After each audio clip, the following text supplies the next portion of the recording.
Hello, guys, and welcome back to yet another episode of the Podship Podcast. My name is Michelle Dorege, and I am joined here with interesting guests. She will tell you her name and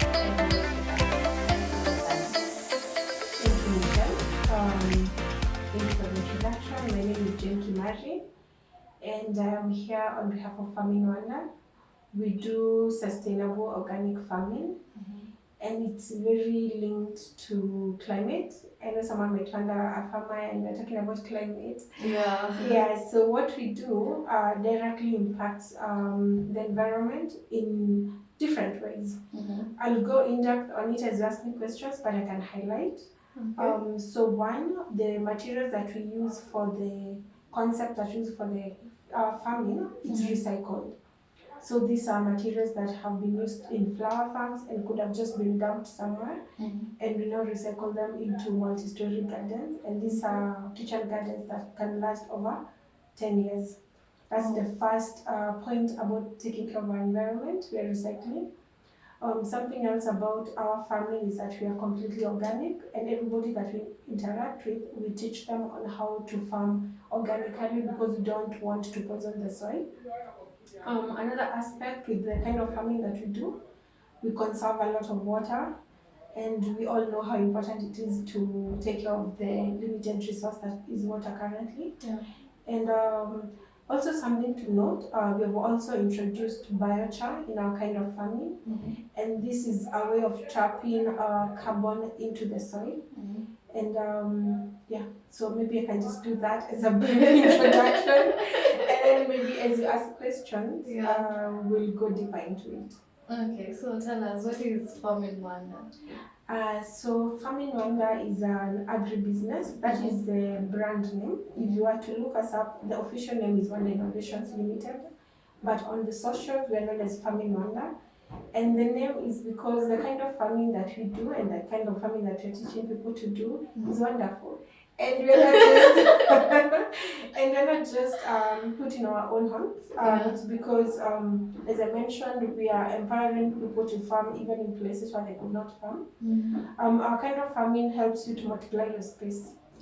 So you find, especially in urban setups or in congested places, like maybe in the slum regions, or maybe in marginalized locations where farming is not a common activity, we enable those kinds of people to farm. Yes. Okay, that's nice. You've mentioned biochar. Yes. What is biochar? So let me try and explain it in a very simple way. So biochar is when you burn organic matter. So it could be anything, like it could be branches of a tree that fell down or something like that. It has to be organic. So when you burn this organic matter in the absence of oxygen. Okay. So that is what brings the difference, because when you burn, for example, you see the charcoal that you use for cooking, the carbon is not very stable, so you still exhaust carbon into the environment. But when you use biochar, you burn it, it's called pyrolysis. When you burn it now in the absence of oxygen, you stabilize the carbon, and in a way you trap it in the ground. So when you hear people talking about the carbon footprint and all that, so we are trying to now, biochar is a very effective way of reducing the amount of carbon that is in the environment, because we trap it now into the soil. And apart from that, the biochar has so many other advantages. So when you look at it, I wish I carried a sample, that this would purely be audio. So when you look at it, it looks like maca. It looks like charcoal, it's black. But then, apart from now the trapping of the oxygen, it has so many other advantages to the soil. One, it helps your soil to remain hydrated, and you know how important that is, especially for the microorganisms in the soil. Apart from now making your soil hydrated, the biochar acts like a sponge. So if you water the soil, or if you put nutrients into the soil, like let's say you add animal manure, the sponge traps the nutrients. It also traps the water and slow releases. So in an essence, we're assuming, like outside I water these flowers in the morning and there's no biochar in the soil, By the time it's at some point during the day, the water just drenched. It was not, the plant was not able to soak up everything. Yeah. But if there was biochar, it would have trapped the water, so the plant is able to access the water for longer. Same case for the nutrients. The plant is able to access the nutrients for longer. So you find that you're making your soil healthier, and as a result, you're also having healthier plants. Okay. So you also don't have to water them for long? Yes, like when you're using our concept, the multi-story gardens, you only water 3 times in a week. Oh dear. Yeah, so when I say that you're serious about conserving water, I Yeah. actually meant it. Yes, because you find when you're doing the typical kind of farming, most people are forced to water in the morning and in the evening on a daily basis. Yeah. And that is a lot of water. And also I mentioned, especially assuming you're here in the urban setup, you're buying this water. Yeah. So it's both expensive and wasteful. Exactly. Yeah. And maybe sometimes your schedule is also very busy. Yes, exactly. Yeah. Because you find we don't want to have to limit you to only farm. Most people are, maybe they're students, you're working, you have your 8 to 5, or you have whatever other like life schedules, and you don't have to feel like, one, you need to like incur an extra cost to like hire a gardener. You don't have to.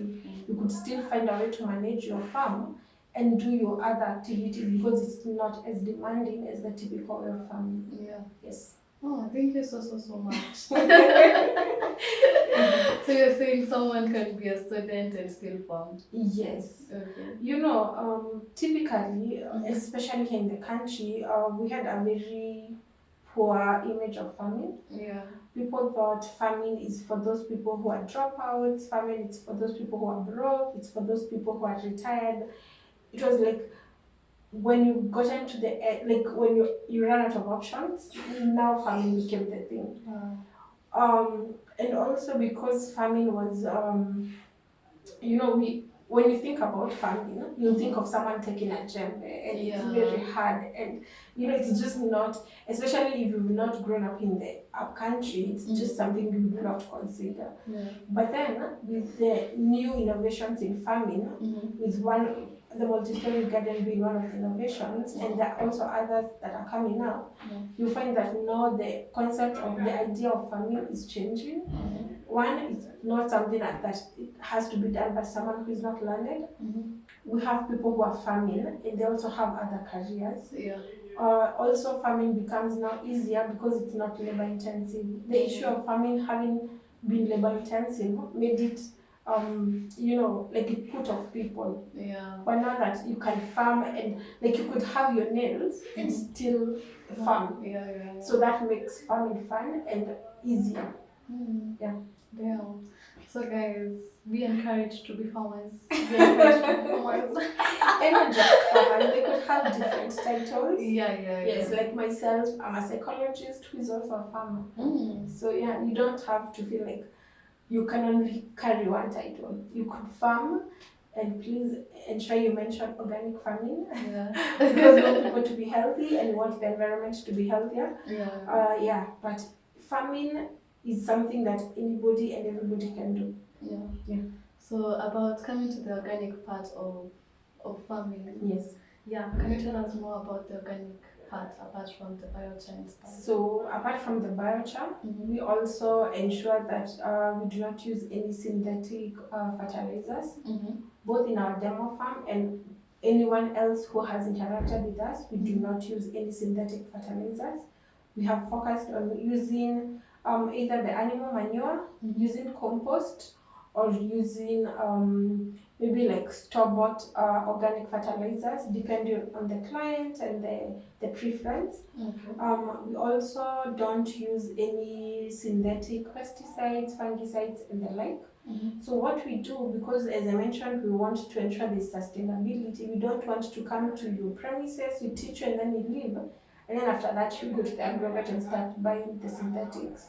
So we also train people on how to now sustain the organic lifestyle that we've introduced. We'll teach someone how to make compost using like available materials in their compound, in their homesteads and such. We also teach people to make foliars, to make pesticides, using what you use, like what is in your homestead. For example, You can tell somebody you can boil garlic, which is something that doesn't lack in any kitchen. You can boil pepper, pili pili, the chili ones, the very hot ones. Yes, okay. The one that you eat. So you boil the chili and the garlic, and once it boils, you let it cool, you sieve it, you spray it on your plants. That is a pesticide.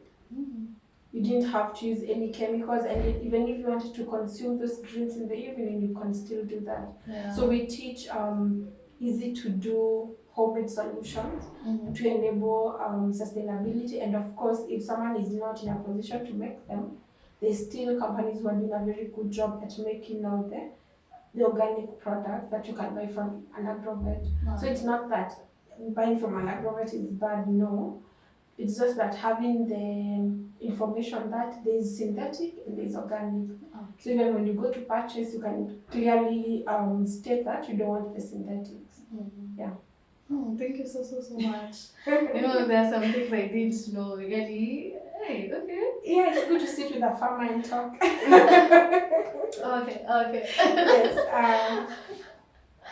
Yeah. Anything else you want to share about the synthetic? Oh my God, I'm sorry, guys. I can also share about the synthetics and say that they're bad for you.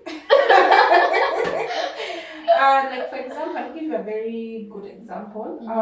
You'll find most people in the city, they will tell you they don't eat sukuma wiki, and if you ask them why, they'll tell you they get acidity, for example. But if you go to your up country and maybe your grandma cooks the sukuma wiki, you find they're very tasty. And you might wonder what's the difference. The difference is when you cook, like when you plant these vegetables using the synthetics or you spray the pesticides, there's the residual components that remain in the greens. So when you consume them, you now start having issues like reflux, the acidity, and all that. So people assume it's the vegetable that has an issue. Maybe the acidity is too high. But if you ask, like if you were to go sit with your parent or someone older and ask them when they were growing up if they were eating a certain veggie, they'll tell you yeah, they were eating. But now they can't, because what we are getting here in the city, most times you don't even know where it's grown. We've seen disturbing exposures where you find people are growing things in the sewer lines and all that. And when they come in the market, they look so healthy. Yeah, definitely. They're the biggest. And with time, there have even been research papers that have been done where you see even young children have issues like asthma and things like that from the foods that we're consuming because they've been contaminated. And when you tell people about eating safe, clean food, they assume it's just the dirt that you're seeing on the food. You could buy a fruit, a vegetable, and wash it well, but then you don't know how it was grown. So just washing is not enough. Even knowing how something was grown also is important for your own health. Because as much as we care about the environment, we should also care about our own health. And of course, if something was grown using pesticides, then it was still not good for the environment. Yeah.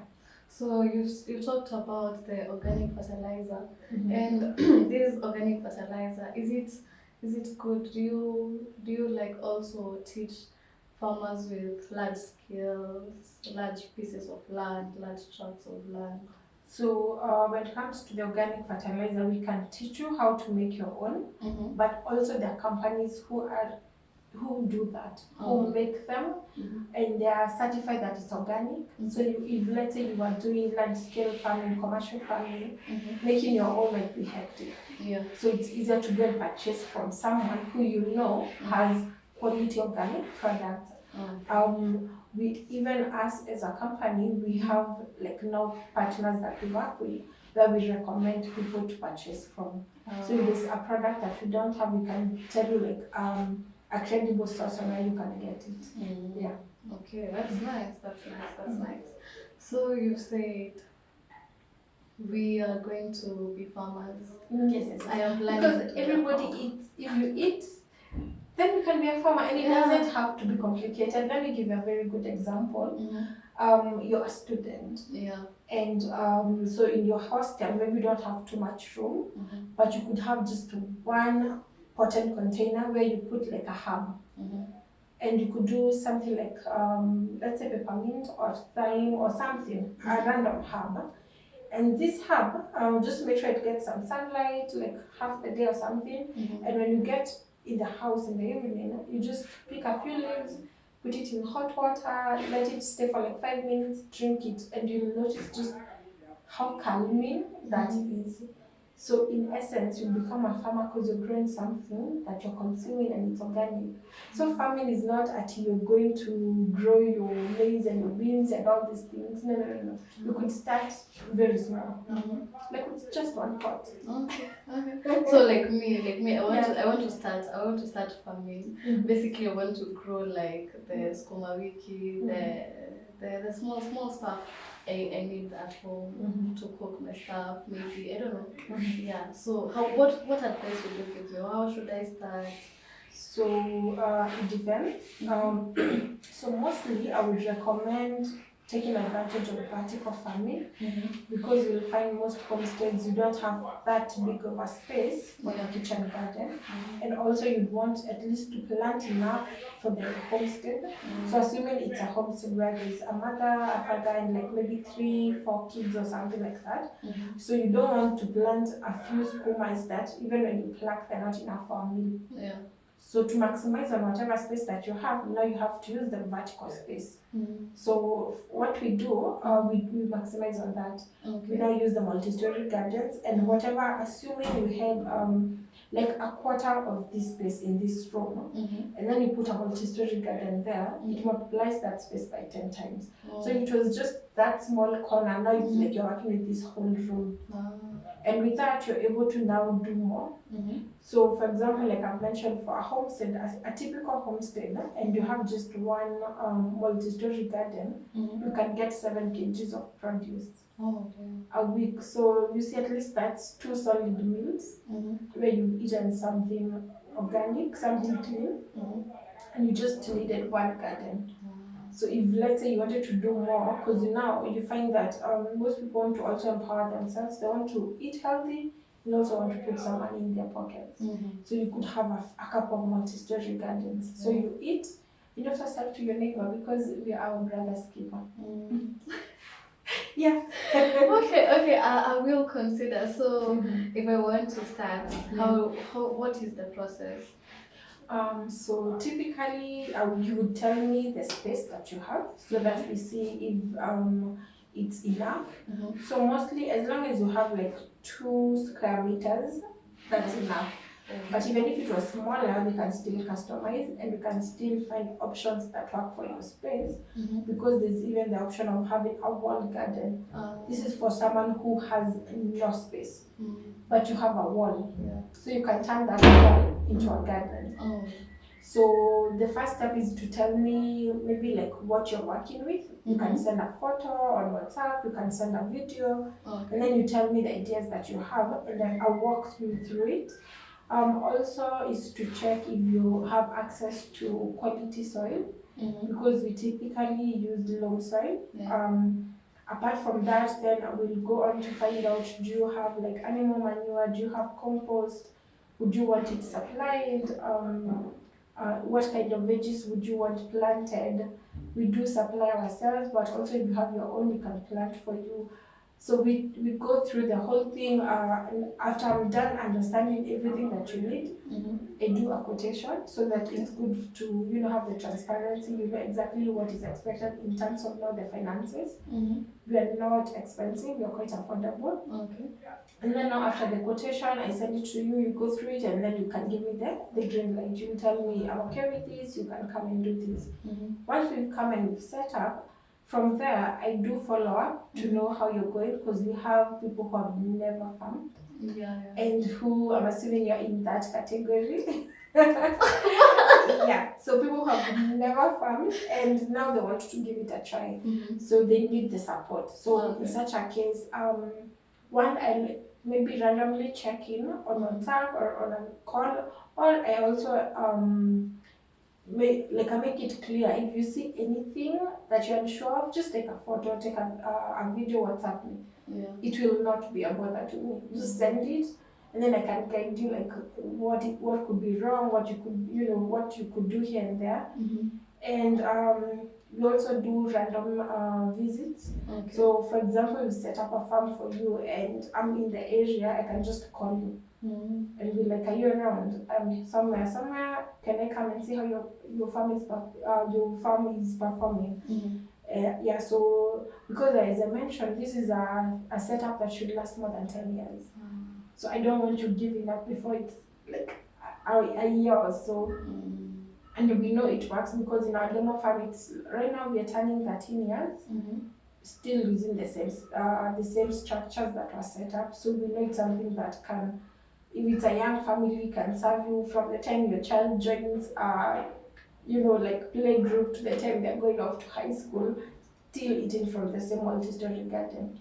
Yeah. Congratulations for 13 years.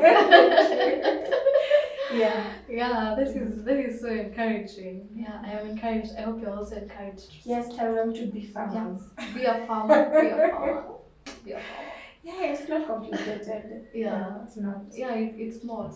And it's actually a way to, connect with the earth. Yes. Yeah. Also, it's quite therapeutic when you're doing gardening. You find that if you are stressed out and you're in the farm and you're watering and you're seeing how nice your veggies look, by the time you're leaving your small kitchen garden, your mood will have changed. You'll feel better. And if it's like a setup where there's even soil, you could even just step on the ground with your bare feet. Yeah. And just do a bit of grounding, and you'll feel the positive effect that has. Yeah. Okay. Guys, step on the ground. Number 2. Yes. Step on the ground. Number 1 was farm. Number 2, step on the ground. Actually, yes. If anyone feels overwhelmed, and this is me now being the psychologist, if you feel overwhelmed, grounding, a part of grounding is like you could go outside, somewhere there's grass or just the ground, step on the ground. It helps. Yeah. If you can't do that, you can go and open a running tap, open the water, and just touch it. That is also another way of grounding yourself. Basically, just getting in touch with nature, because when you touch in water, that is nature. When you're stepping on the grass, or when you're stepping on the ground, you tell your people to go and try it out, and then I can leave you comments and tell you how they felt. Yeah, leave comments for our psychologists. Yes, for the ground. Yeah, definitely leave comments for our psychologists. Yeah, so anyway, you've said your services are affordable. What is affordable? Kindly tell us. What is affordable? What is affordable? So when I say they're affordable, and you remember I mentioned just one multi-story garden is enough to feed a family, but ideally someone could have 2, so that you have quite a variety. You have your hoho, your danias, your what have you. So one multi-story garden is 1,500. So for 2, that's 3,000 for the materials. And we give you options. You could go and set it up yourself, or we can come and set it up for you. So assuming you're setting it up yourself, you see that's just 3,000 of something, a farm that is going to last your entire family over 10 years. And we give you a free tutorial on how to go set up. If you're doing the setup for you, we will send somebody, we call them technicians, and the installation labor is going to be 500 per garden. So now the set now becomes 2,000 instead of the 1,500. So now we are at 4,000 if you're doing the setup for you, but then you'll cater for the transport cost. So that varies depending on where you're located. But still, you can see we're affordable because we are still way below 10K. Okay, and what happens if someone also doesn't have like access to the water, not the water, the soil and the manure and stuff? So we can still supply. So assuming you're supplying the manure, a bag of manure is 500 Kenyan shillings, and it's enough for 2 gardens. If it's seedlings for an entire garden, it's 360 shillings. For now to do like the different varieties that you want to plant. And one garden takes up 120 seedlings. Yeah, that's a lot. That's why I said you're able to harvest from around 7 kgs to 9 kgs per week. So for the soil, that varies depending on the location, Mm. because the cost of soil is higher depending on where you're getting the soil and where you're taking it. So that varies.